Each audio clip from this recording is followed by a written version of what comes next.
Bonjour frères et sœurs en Christ. La nouvelle naissance est les signes caractéristiques que l'on peut observer chez le chrétien.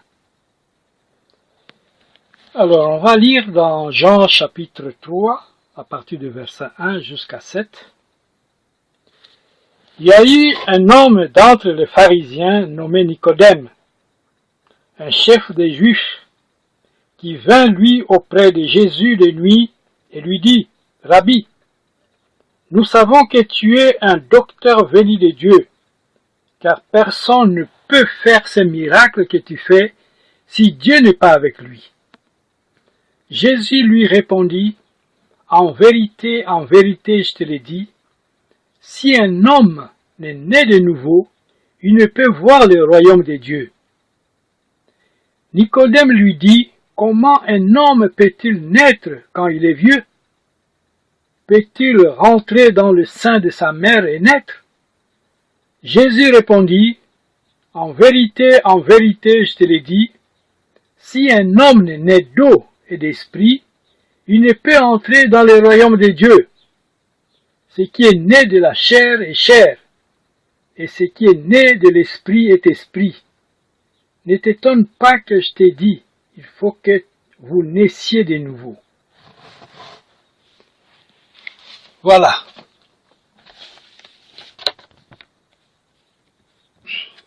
Aucune autre religion au monde, à part le christianisme, ne peut prétendre parler de la nouvelle naissance. Alors la question que je pose maintenant, c'est quoi exactement la nouvelle naissance? La nouvelle naissance n'est pas une théorie, c'est un changement radical dans le cœur d'une personne. Jésus-Christ, qui est Dieu lui-même, vient faire sa demeure dans une personne par le Saint-Esprit, et cette personne devient enfant de Dieu. Alors Jésus dit à Nicodème, en vérité, je te l'ai dit, si un homme n'est né de nouveau, il ne peut voir le royaume de Dieu. Désormais, la question qui se pose pour toi, mon frère et moi, est celle-ci. Suis-je né de nouveau? Ai-je expérimenté le renouvellement du cœur nécessaire pour devenir enfant de Dieu? À qui Jésus s'adresse-t-il dans les textes que nous venons de lire? Bien sûr à Nicodème, que la Bible nous présente en ces termes. Il était un homme d'entre les pharisiens,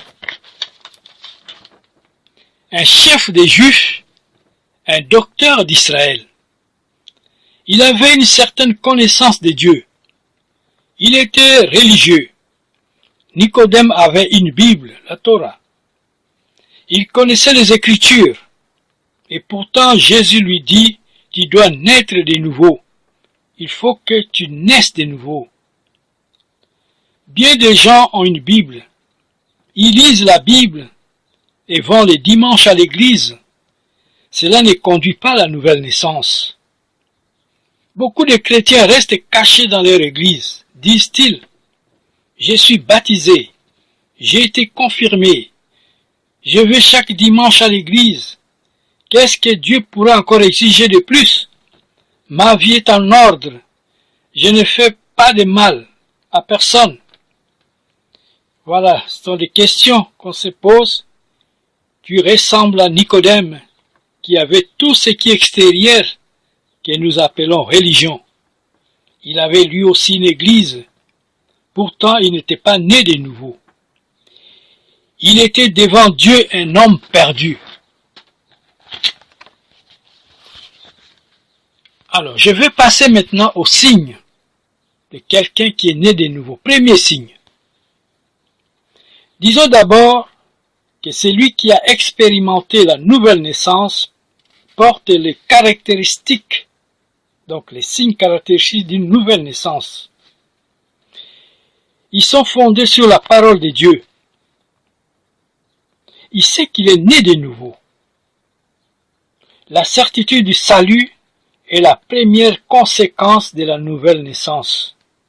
Il est certain de son salut.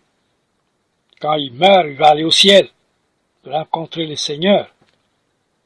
L'homme pécheur qui vient à la croix est aussitôt rempli d'une assurance merveilleuse. Là, il reçoit non seulement le pardon de ses péchés, mais aussi le Saint-Esprit.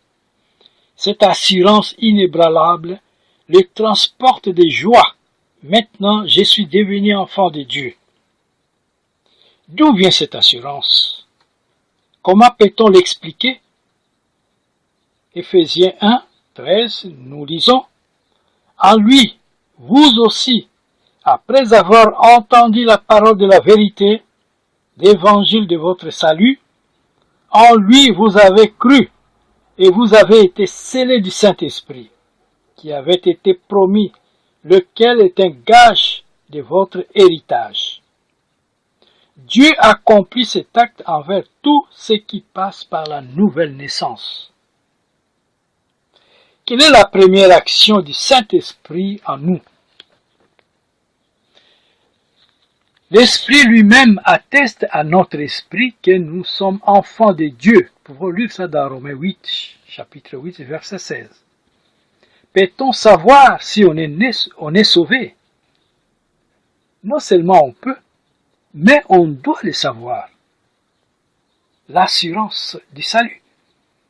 La première épître de Jean déclare: afin que vous sachiez que vous avez la vie éternelle. 1 Jean, chapitre 5, verset 13. Alors, second signe, la vie nouvelle se manifeste extérieurement. Le fait qu'une personne a passé par la nouvelle naissance ne peut rester caché. Remarquez ce qu'il dit Jésus. Vous les reconnaîtrez à leurs fruits, dans Matthieu 7, 16. Et c'est bien ainsi. Si tu es un chrétien de nom, c'est le contraire qui se produit. Tu te gênes de confesser Jésus quand l'occasion est là. Évidemment, comment peut-on confesser Jésus quand on ne le possède pas? Celui qui est né de nouveau doit être un témoin de Jésus, car il a expérimenté comme sauveur et rédempteur. Celui qui est véritablement né de nouveau révèle Jésus-Christ par toute sa vie pratique, par ses paroles et par ses actes, parce que Jésus lui-même habite dans son cœur. On peut trouver un bon exemple dans Jean 4, 28. La femme samaritaine, quand elle a rencontré Jésus dans le puits de Jacob, elle a tout abandonné pour annoncer au village qu'elle a rencontré le Messie, celui qu'on attendait. Quel est le signe de vie le plus important chez un bébé? Ça, c'est un exemple que je donne quand il vient au monde. Il crie. Et s'il ne crie pas, il est à craindre qu'il soit mort-né. À plus forte raison en est-il ainsi lors de la nouvelle naissance. Lorsqu'un pécheur convaincu de ses fautes passe par la nouvelle naissance, il crie aussi, c'est-à-dire la merveilleuse vie qu'il a reçue se fait entendre par son témoignage. Certaines personnes croient en Jésus, mais la foi en elle seule ne fait pas naître de nouveau. Elle doit être accompagnée de l'acte pour concrétiser la foi. Osez faire personnellement le pas nécessaire vers Jésus. Accepte-le dans ton cœur comme Sauveur et Seigneur. Alors je passe au troisième signe. Celui qui est né de nouveau a un esprit de prière. Tout comme un homme ne vit que s'il respire, il n'y a de vie spirituelle que si l'on prie. On a dit avec raison que la prière est la respiration de l'âme. La prière est une manifestation de la vie divine. Elle constitue le lien indispensable avec Dieu. Toi, pries-tu? L'Écriture désigne l'homme qui n'est pas né de nouveau comme étant mort par ses offenses et ses péchés, dans Éphésiens 2, chapitre 2. Un mort ne bouge pas. Si je parle de la prière, je n'entends pas celle qu'on prononce à table ou en se couchant, ni même celle qu'on élève à Dieu en cas de danger ou de malheur, même si elle vient du fond du cœur. Je vais parler de la prière en commun avec d'autres croyants à l'Église. Une assemblée est vivante, non parce qu'elle a un grand nombre de participants au culte, mais en tout premier lieu si elle a des intercesseurs à la réunion de prière. Si tu es né de nouveau, ce n'est pas toi qui pries, mais c'est l'Esprit de Dieu qui prie en toi. Romains 8, 26. Et celui qui n'a pas l'Esprit de Dieu n'a pas non plus l'esprit de prière. Nous n'avons pas reçu l'esprit de timidité, mais de force, d'amour et de sagesse. 2 Timothée chapitre 1, au verset 7. Satan n'aime pas la prière. Son plus grand ennemi, ce sont les chrétiens nés de nouveau et qui prient en vérité. Dans Ephésiens 6, 12, Paul nous exhorte de tenir ferme, car nous n'avons pas à lutter contre la chair et le sang, mais contre les dominations, contre les autorités, contre les princes de ce monde de ténèbres, contre les esprits méchants dans les lieux célestes.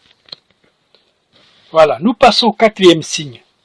L'homme né de nouveau a faim de la parole de Dieu.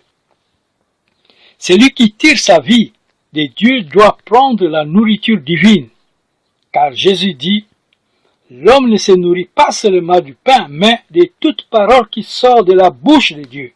Matthieu 4, 4. C'est la parole qui va permettre aux chrétiens de grandir et de mieux connaître Dieu par la méditation de sa parole. L'homme né de nouveau reste ferme et obéissant à la parole de Dieu. On va passer au 5e signe. Celui qui est né de nouveau est exposé à des dures attaques de l'ennemi. Là où il y a la vie, il y a combat. L'homme qui se sait ressuscité avec le Christ, c'est-à-dire né de nouveau, se voit en même temps violemment attaqué par Satan. Le diable s'acharnera à le séparer de son maître par le péché, bien entendu. Il lui enverra des adversaires qui le calomnieront à cause de sa foi, ou bien il lui insinuera qu'il ne sortira jamais rien de bon chez toi. Tu vois comme tu es faible, misérable, tu as perdu ton travail, tu es pauvre. Les véritables enfants de Dieu toujours en alerte, en position offensive et active contre le royaume des ténèbres, parce qu'il appartient à l'armée de l'Éternel. Le diable s'attaquera à lui, à sa famille, à ses finances, à ses proches, voire même à sa santé. C'est dans la vie de prière que tu seras le plus attaqué, car c'est par une prière assidue que les âmes sont arrachées au diable. Paul nous exhorte dans Ephésiens 6 de prendre toutes les armes pour faire face à l'ennemi. 6e signe, celui qui a passé par la nouvelle naissance peut avoir la victoire sur la tentation et sur le péché. La victoire, c'est le résultat glorieux du sacrifice de Jésus-Christ sur la croix. Tandis qu'il s'écriait, tout est accompli. Il triomphait de Satan, du péché et de la mort. Tous ceux qui ont passé par la nouvelle naissance, celle de l'Esprit, sont aussi victorieux en Christ. Lorsqu'un enfant de Dieu est attaqué par l'ennemi, il est conscient de sa faiblesse et de son impuissance. Mais il n'en reste pas là, et il rend grâce pour les dons de la victoire que Jésus lui accorde. Romains 7, 25. Est-il devenu plus fort pour autant? Certainement pas. Au contraire, il est d'autant plus faible. Est-il par sa nouvelle naissance débarrassé de sa nature du péché en lui? Non. Il peut combattre comme il veut. Il ne peut rien contre la puissance du péché. Tout effort est inutile. Comment un enfant de Dieu a-t-il la victoire? Par la présence de Jésus en lui. Christ en moi, c'est la garantie de la victoire dans la vie de tous les jours. Romains 8, 10. C'est Jésus qui a la victoire à travers celui qui est né de nouveau. Au moment de la tentation, quand le péché n'est pas encore consommé, tu devrais dire au Seigneur, Seigneur Jésus, je te rends grâce de ce que tu demeures à moi et que cette victoire tu l'as remportée à Golgotha. À ce moment, tu as la victoire et le diable est vaincu. Tu peux alors dire avec l'apôtre Paul, 1 Corinthiens 15, 57, grâce soit rendue à Dieu qui nous donne la victoire par notre Seigneur Jésus-Christ. Alors, 7e signe. Celui qui est né de nouveau pardonne facilement. Les apôtres ont demandé à Jésus combien de fois devons-nous pardonner? Jésus répondit, je ne te dis pas jusqu'à 7 fois, mais jusqu'à 70 fois 7 fois. Ça se trouve dans Matthieu 18, 22. Cela veut dire qu'il faut toujours pardonner. Le manque de pardon fait obstacle à l'exaucement de la prière et les chrétiens nés de nouveau le savent et recherchent toujours la réconciliation en cas de conflit. 8e signe, la Bible déclare « Cherchez la sanctification sans laquelle personne ne verra Dieu » Hébreux 12, 14. Le chrétien né de nouveau malgré sa faiblesse évite les occasions du péché et se répand régulièrement pour rester connecté avec Dieu par le Saint-Esprit. 9e signe, celui qui est né de nouveau attend le retour de Jésus, l'enlèvement dans la joie, avec un ardent désir. Pourquoi? Parce qu'il se sent prêt à rencontrer son Sauveur. Les fruits de la nouvelle naissance peuvent se prouver par 3 faits réalisés dans l'individu, c'est-à-dire le chrétien. Sauvé du péché, de Satan, du jugement et de la mort. La plénitude du Saint-Esprit et attente vivante du retour de Christ. Comment puis-je expérimenter la nouvelle naissance? La nouvelle naissance en soi, c'est un don de Dieu, un miracle. Tu ne saurais le provoquer. Tu ne peux rien faire. La foi n'est pas la nouvelle naissance. La conversion, tout court, n'est pas la nouvelle naissance. La foi et la conversion sont des étapes majeures pour arriver à la nouvelle naissance. Jésus-Christ a souffert, a saigné pour toi, cloué à un bois, lui le Fils de Dieu vivant. Comme exemple, je prends comme une mère enfante son enfant dans la douleur, Jésus t'a enfanté dans les plus affreuses douleurs en portant sur lui les péchés du monde. Jean 1, 29. Son âme a accompli cette œuvre que des mots n'exprimeront jamais. On peut lire dans Ésaïe 53, 11. Il est mort pour te donner la vie sur la croix à Golgotha. Veux-tu aussi savoir combien Dieu t'a aimé? Contemple de nouveau la croix. Fais silence, lui seul peut accomplir ton salut. Demande-toi le prix qu'il a payé pour t'apporter la nouvelle naissance. Le Fils de Dieu pendu pour toi s'écrie, mon Dieu, pourquoi m'as-tu abandonné? Il souffrit tout cela pour pouvoir te sauver. Alors seulement retentis le cri de Jésus, tout est accompli, qui veut dire accompli pour toi aussi. Pour cela, tu n'as plus rien à faire pour la nouvelle naissance. Jésus seul s'en est chargé, il a tout fait pour toi. Que te reste-t-il à faire, sachant que tu es perdu? C'est tourner vers Jésus avec une conviction réelle du péché personnel, avoir des remords pour le mal commis et se repentir. C'est alors que tu reçois le pardon de tes péchés, tu acceptes le Seigneur Jésus comme ton Seigneur et Sauveur personnel. C'est alors le Saint-Esprit vient habiter en toi et fait de toi un enfant de Dieu. Tu es né de nouveau. Jean 1, chapitre 1, verset 12. Mais à tous ceux qui l'ont reçu, à ceux qui croient en son nom, il a donné le pouvoir de devenir enfant de Dieu. Voici donc les étapes de la nouvelle naissance. D'abord, il y a la parole de Dieu. La parole est une sémence elle est sémée dans ton cœur. Quand tu écoutes les prédications, tu vas à l'église par des frères. Donc, la parole est une sémence, ça reste dans ton cœur. Quand elle germe, elle produit la foi. La foi, c'est comme la Bible le dit dans Romains 10, 17. La foi vient de ce qu'on attend, et ce que l'on attend vient de la parole de Dieu. Le Saint-Esprit produit en toi la conviction du péché. Une fois que tu as la conviction du péché, et tu te répands, il y a la repentance. Après la repentance, vient alors la conversion. Tu te tournes vers Jésus et tu reçois Jésus dans ton cœur comme ton Seigneur et Sauveur. Le Saint-Esprit vient faire domicile en toi et tu deviens enfant de Dieu. Le Saint-Esprit ne te quitte plus.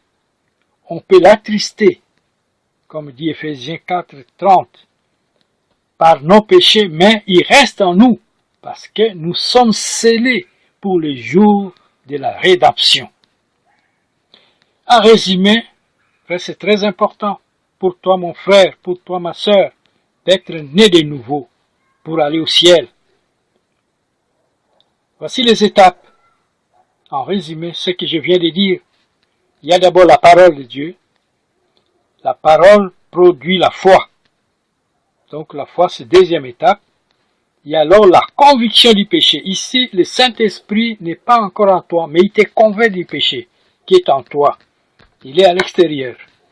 Alors vient alors la repentance. Tu te répands, tu demandes pardon à Jésus-Christ. Alors c'est alors que tu te tournes vers Jésus pour l'accepter comme ton Seigneur et Sauveur personnel. Alors tu deviens alors enfant de Dieu. Le Saint-Esprit vient habiter en toi au niveau de ton esprit humain. C'est là où l'Esprit Saint demeure. Lisons dans l'Apocalypse chapitre 3 verset 20. Voici je me tiens à la porte et je frappe. Si quelqu'un entend ma voix et ouvre la porte, j'entrerai chez lui. Je soupirai avec lui et lui avec moi. Je deviens enfant de Dieu. Voilà l'enseignement qui me tenait à cœur pour vous donner, mes frères et sœurs. Il faut que vous naissiez de nouveau. Vous naissiez, c'est très important pour mériter la vie éternelle. Voilà. Que Dieu soit loué en Jésus-Christ. Amen.